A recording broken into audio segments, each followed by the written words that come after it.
In Moscow, the hammer and sickle is lowered for the last time, and an era comes to an end.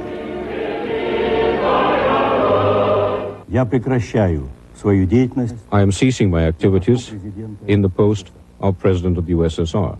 The tricolor banner of the Russian Republic now flies over the Kremlin. And from the White House, President Bush salutes the man who presided over the end of the Soviet Union.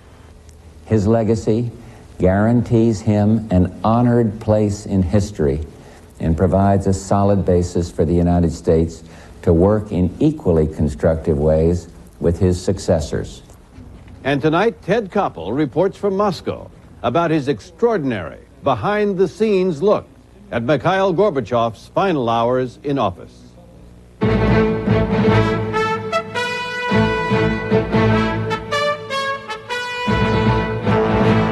This is ABC News Nightline. Reporting from Washington, Sam Donaldson. Mikhail Gorbachev said it best today, just moments before he resigned his post as the last president of the Soviet Union. If you have to go, you have to go. It's that time, he said. Time for Gorbachev's departure, but of greater importance, time for the end of a state that in its brief 74 years had murdered and oppressed its own people, enslaved other countries, and threatened the peace, the very existence of the whole world. On this day of historic change, Ted Koppel watched the transition from the inside. He joins us now from Moscow.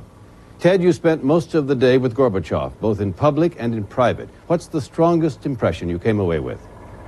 Well, I must tell you, Sam, the strongest impression I got is of a man who is at peace with himself, who, as he told me this morning, has gone through the most difficult psychological aspect of a tough decision, and that is the decision-making process. Once he had made the decision to leave, once he decided to resign, he has been remarkably tranquil, and I've seen him at least half a dozen times over the past week, and we have spent, I guess, the better part of 3 hours together over that time, and I'm just astonished at well, I was going to say passivity of the man. That's the wrong word to describe Mikhail Gorbachev, but perhaps tranquility is an appropriate word. He is a man who is at peace with himself, at peace with what he has done over the past few years, and at peace with the message that he delivered today to the, I was going to say the Soviet people, to the Russian people. Наверняка каких-то ошибок можно было бы избежать. No doubt it might have been possible to avoid many mistakes, to have done much in a better way, but I am sure that sooner or later, our common joint efforts will yield their fruit. Our peoples will live in a prosperous and democratic society. I wish all of you the very best. In a curious way, Mikhail Gorbachev is, to this very day, a much more popular figure overseas than he is here in his own country. So it is with, I guess, some apprehension that John Donvan went out today to get the reaction of Muscovites to the resignation of the man who has been the president of the Soviet Union for the past 6 years. When Mikhail Gorbachev's face appeared on the TV set at Moscow's Byelorussiya train station tonight, some people looked up and listened. Some people deliberately did not. But most, it seemed, had their minds somewhere else, catching the train, getting dinner, getting home. The events that most of the world calls the end of an era, Gorbachev's resignation, and the last lowering of the Soviet flag that flew over the Kremlin Dome, were mourned by few of the people who had passed their lives under that flag. It is difficult to pinpoint when exactly the people of this country wrote off Gorbachev. Obviously, it was after they realized they didn't have to fear him, and probably around the time they began to think that his attempts at economic reform had made their living standards worse rather than better. On his last day in office, it seemed that his own people had stopped giving much thought to Gorbachev a long time ago. Beneath these mammoth gates that Stalin built to last forever, leading to a park that celebrates all the Soviet Union would ever achieve in the fields of science and agriculture and engineering, the ticket taker did not even want to talk about Gorbachev today. Don't ask, she shouted, and then went on to curse the good-for-nothing foreigners bothering her with questions. Her colleague, who has worked this gate since 1957, was not so hot-headed, but she was against Gorbachev. Good that he resigned, she said. It's his fault that everything here has collapsed. What we heard over and over today from colleagues Gennady and Ivan, from soldiers Kostya and Pasha, from close friends Valery and Luda, was that Gorbachev had done them some good a long time ago.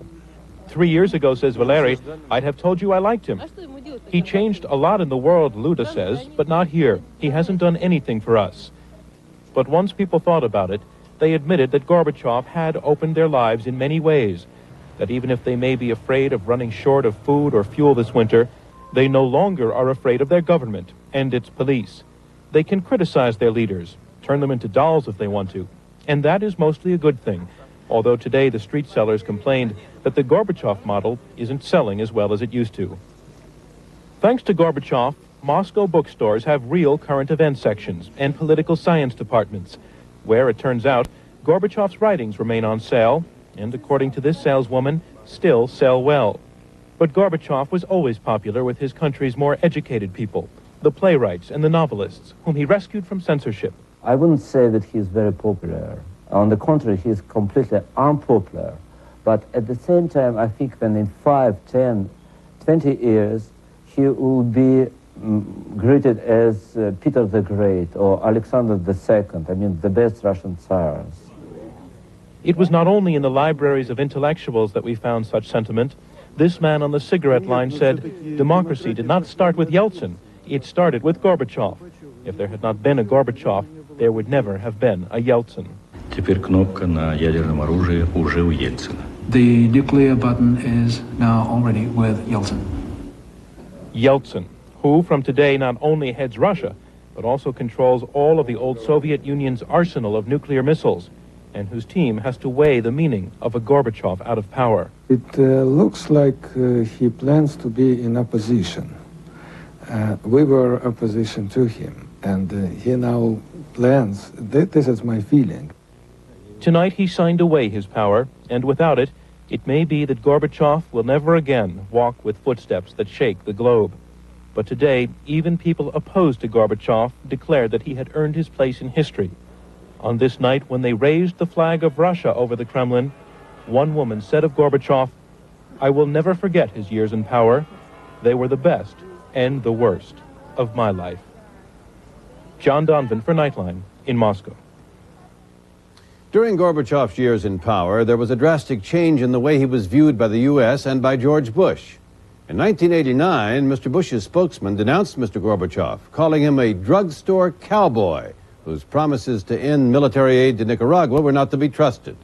Less than 2 years later, the president was praising Gorbachev as an ally in the fight to reduce nuclear weapons. And tonight, Mr. Bush cut short his holiday at Camp David for a nationally televised speech paying homage to the Soviet Union's final leader.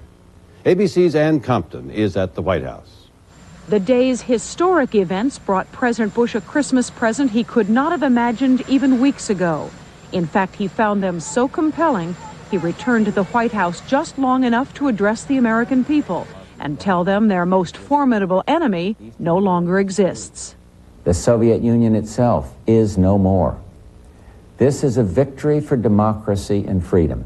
I'd like to express on behalf of the American people my gratitude to Mikhail Gorbachev for years of sustained commitment to world peace and for his intellect, vision, and courage.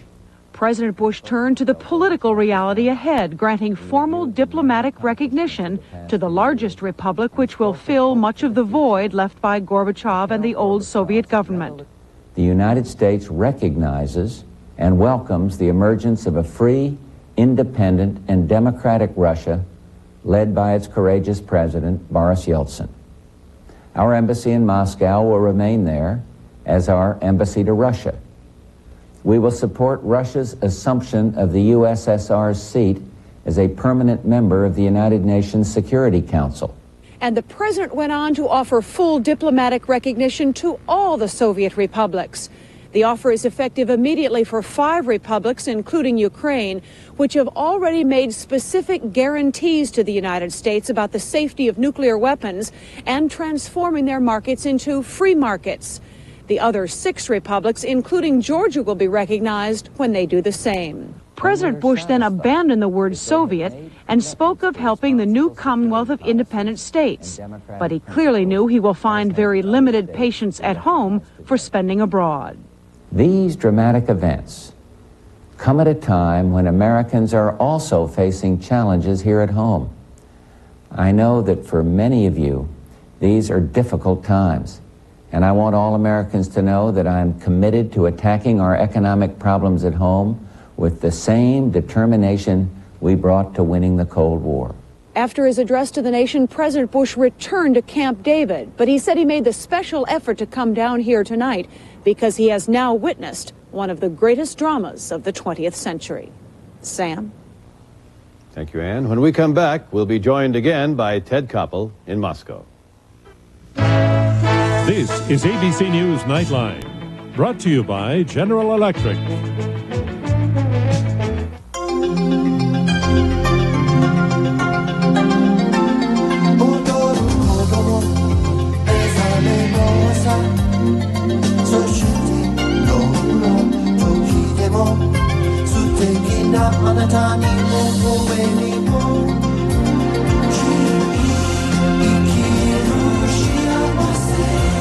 The people of Tokyo, like people everywhere, know their future depends upon getting more electricity in a cleaner, more economical way. To get it, they turn to GE, the world leader in gas and steam turbine technology. When Tokyo Electric Power gave GE our largest export order ever, it gave Tokyo the largest, most efficient power plant of its kind in the world, which means more jobs for our people back home and a better future for the people of Japan.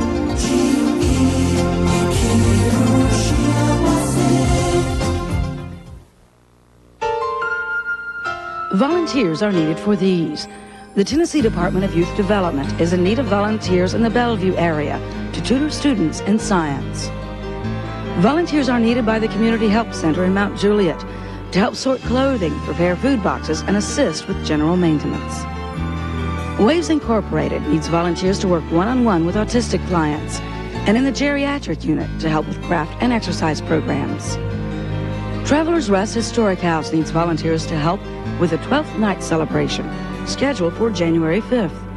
Call 832-8219 to volunteer.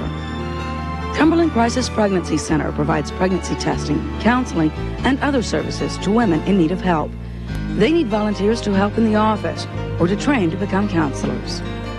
If you are a nonprofit organization and need volunteers, write to WKRN at this address or call 256-8272.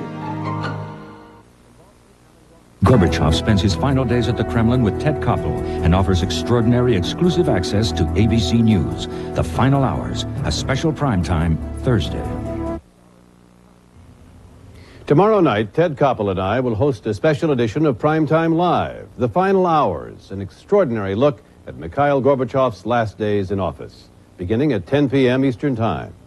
Ted joins us again from Moscow. Ted, in that brief clip we saw at the top of the broadcast, Gorbachev admitted mistakes were made. In your conversations with him, did he give you any idea of what he thinks those mistakes were? Well, I think perhaps he feels that he did not move quickly enough to implement some of the reforms that were ultimately forced upon him. Gorbachev is a man, you must remember, who to this very day speaks with some regret of the breakup of the Soviet Union. Even at this very moment, he does not think that was a good idea, and I must tell you, some of his closest aides, with whom I've also spoken over the past few days, are much blunter than Gorbachev has been. They think it has the potential of being a disaster.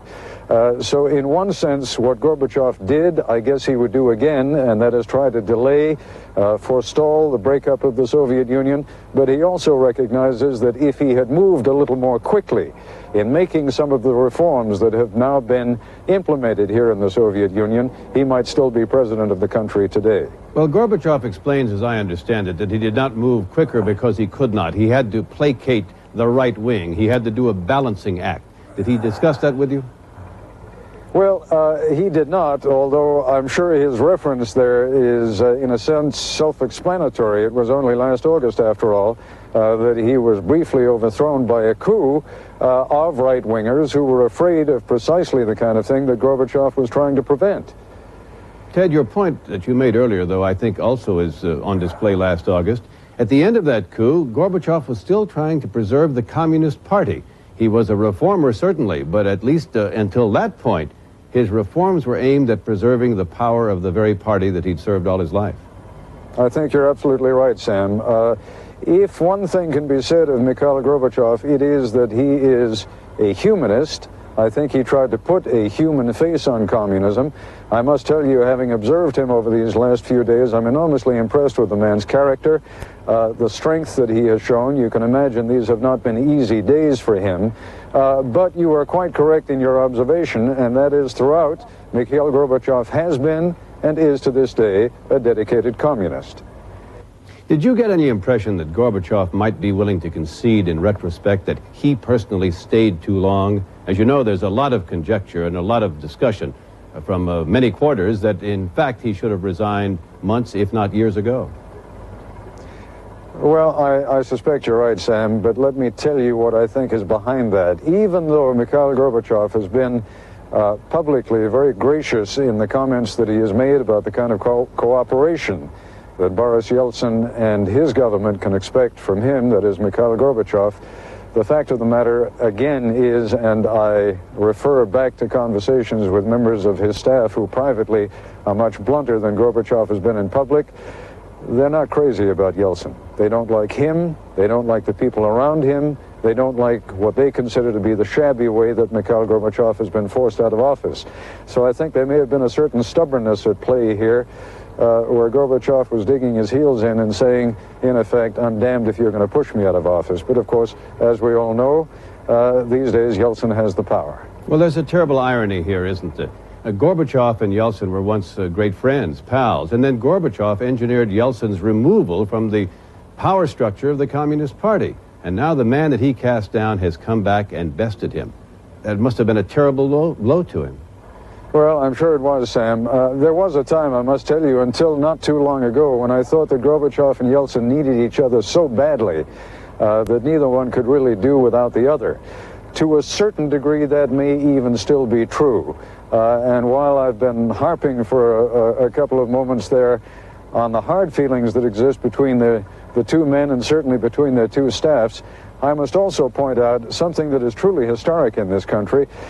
And that is, this is the first time in many, many, many years that a leader has not been removed either because he died or because he fell from grace and was thrown into jail or killed or was sent into exile in disgrace. Ted, let's look ahead to what is going to happen under Yeltsin and what Gorbachev's future may be. And we'll do that when we continue our discussion in just a moment. Hi, I'm John Madden with some of America's Olympic hopefuls announcing Chrysler Plymouth's Drive for the Gold holiday clearance. That means a donation to the U.S. Olympic team and big savings to you. Up to $2,000 or low financing. Save on Voyager and Acclaim. Get $1,000 back on Sundance. Get big savings on Imperial and LeBaron sedan. You save and the Olympic team wins. What could be better? See your Chrysler Plymouth dealers now. The holiday clearance ends soon. For thousands of special values, this is the best week to buy at Sears. For example, right now, this powerful Craftsman 2-horsepower 6-gallon wet dry vac of $59.99 value is only $39.99. But hurry, Sears' best week to buy ends soon. 8 a.m. the day after Christmas is the start of Sears' best week to buy. Save on thousands of great sale items like 30 to 50% on fall and winter outerwear and 30 to 50% on gift wrap, artificial trees, and trim. So get to Sears the day after Christmas for the best week to buy. Last night, Daddy came home real funny for a while. Then he got real mad and scared Mommy. And she was crying and she said, "Please don't pretend anymore. Get some help." If you have an alcohol or a drug problem or love someone who does, call the Baptist Drug and Alcohol Recovery Center now, 329-7777. Please don't pretend anymore. Get some help. Here are some of the needs in our area. The Community Care Fellowship provides counseling, financial assistance, and noon meals for the homeless. The center needs personal care items and canned food. My Friend's House in Franklin is an emergency shelter for teens, ages 12 through 17. It needs these items. Samaritan Recovery Community is a treatment center for men and women who have alcohol or drug dependency. including those who cannot afford to pay. The center needs personal hygiene items. Call this number to help. Tennessee Department of Human Services needs radios, clothing, sports equipment, fishing tackle, gloves, hats, and winter clothes. Crittenden Services helps pregnant women and adolescents, expectant fathers, and young families. It needs these items. If you're a nonprofit agency with needs, write WKRN at this address or call 269-6765. Mothers, beware. Could a doctor give you misleading prenatal care? It's more likely than you think. Some valuable lessons for anyone who's pregnant on 2020 Friday. America's first test tube baby is turning 10. Tomorrow, Elizabeth Carr and her parents. Also treating the common cold, plus Diane Keaton on Good Morning America tomorrow. Ted Koppel joins us again from Moscow, where it is how cold, Ted? It looks like it may be 20 below. Let me put it this way, Sam. I think there have been plenty of people who have stood in the shadow of the Kremlin and have trembled for other reasons. I'm not trembling for fear, but it is getting pretty darn cold out here, and there's a fairly brisk wind whipping through. That obviously behind me is St. Basil's Cathedral. The Kremlin is over there, and the Russian winter has begun to set in. Well, fortunately for Gorbachev, the two of you spent most of the time indoors today. Tell us about the access and what you learned. Well, actually, we began the day outdoors, and the access has been truly remarkable. I hope that many of our viewers tonight will be able to tune in tomorrow for your broadcast on Primetime Live. Among the things we were able to do this morning, and remember, this was Mikhail Gorbachev's last day in office. He took about half an hour to go on a walking tour with us inside the Kremlin grounds. And I think you may find that both visually and substantively interesting. And then what was perhaps the most extraordinary access that certainly I have ever had in a career that spanned 30 years was when we were invited in by Mikhail Gorbachev to videotape his final conversation as the president of the Soviet Union with his old friend George Bush, the president of the United States. Алло. Да, Джордж, дорогой, приветствую. This was not just a conversation between two statesmen, but a conversation between two men who truly have become old friends. Барбару, всю семью. Well, Ted, what's ahead for Mikhail Gorbachev? He said today that he wasn't going to go hide in the woods. Did he give you any idea what that meant? Well, what he means is that he is going to be active politically, and I think he is going to be quite a thorn in the side to his old pal Boris Yeltsin, although all the conversation, as I've said, the public conversation is of cooperation. Yeltsin had better be on his mark because Mikhail Gorbachev has not retired in his own mind. Now, he is going to start up a foreign policy institute. He's going to be cooperating in that with his old friend Edvard Shevardnadze, the man who was his foreign minister. He's going to be doing a fair amount of traveling, and I think that you could expect to see him on a very profitable lecture tour at some point or another in the United States, possibly even spending a little bit of time at one or two American universities. But, you know, remember, these have been very hectic days for Mikhail Gorbachev, and those plans have not yet been firmed up. Well, while he's in the United States making money on the lecture tour, Boris Yeltsin will be back as president of the Russian Republic, having his finger on the nuclear trigger, because Gorbachev today transferred some, 30,000 warheads to Yeltsin's control. Does that worry anyone? Well, it certainly worries one of Mikhail Gorbachev's closest aides, the man I guess I can best describe him as having been the equivalent of Brent Scowcroft, President Bush's national security advisor. He said he is extremely concerned, not because the nuclear weapons are under the control of Boris Yeltsin, but because there are nuclear weapons spread throughout at least 3 of the republics in this country, and because the potential for ethnic and national conflict is as great as it is. And one other thing that worries people, quite frankly, here, money is so hard to come by, goods are so hard to come by. I'm not sure that anyone is suggesting that nuclear weapons will be sold on the market, but there are an awful lot of nuclear scientists in this country who have a great deal of knowledge that they could sell for hard currency, and a lot of buyers like the Libyans, the Iranians, the Iraqis, who might be in a position to make a deal with them. Did Gorbachev give you any idea that he thought Washington had not supported him enough? Bush, of course, was a very Very great supporter in public and had come to like him personally, we're told. Yeah, no, I did not get any impression of that sort at all. Indeed, in any references that he made to President Bush, and certainly in their conversation, and you'll see that conversation tomorrow night on Primetime Live, you will see that the two of them engaged in the warmest kind of exchange, and I think it's sincere. Well, speaking of warmth, Ted, why don't you get in out of the cold right now before you turn into an icicle? We want to see you tomorrow night on Primetime Live. Those are the happiest words I've heard all night, Sam. Thank you. Goodbye, old friend. I'll be back in a moment with a final note. E.T. is now available at Sears for just $9.99. That's an extra terrific price for this emotionally touching movie, the most popular ever. And you get a free full-size E.T. poster. That's E.T. and a poster for just $9.99. To enjoy it today, hurry to Sears.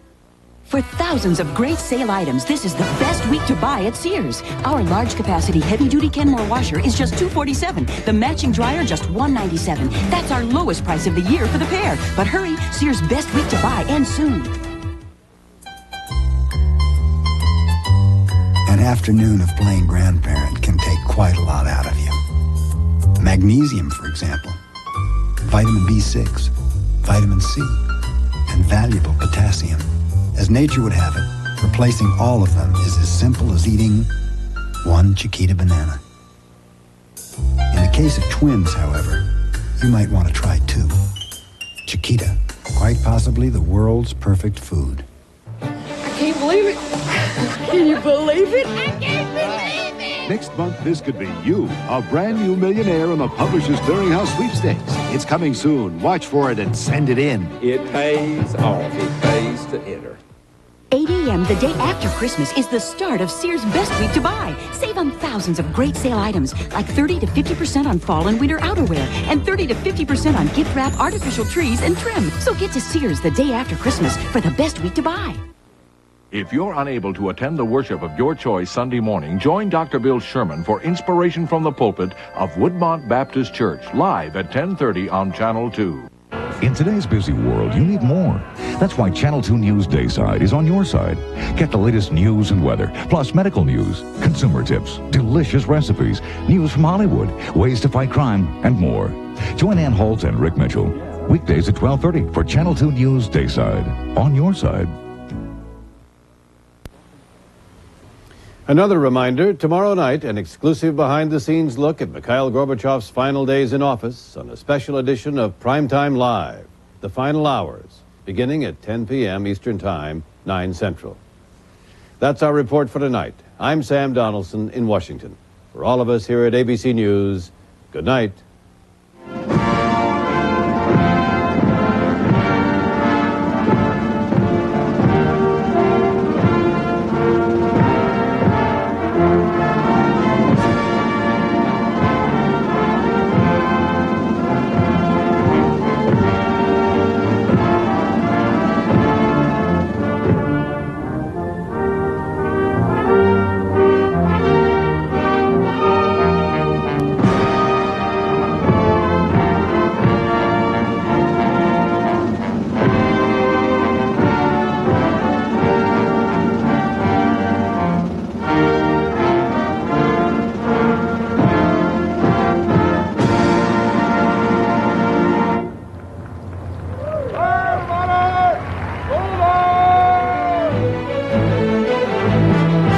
This has been ABC News Nightline.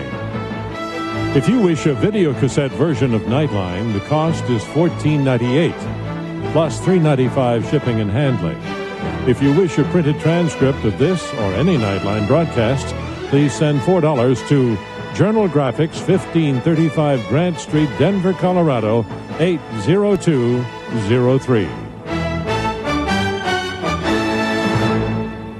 Nightline is a presentation of ABC News.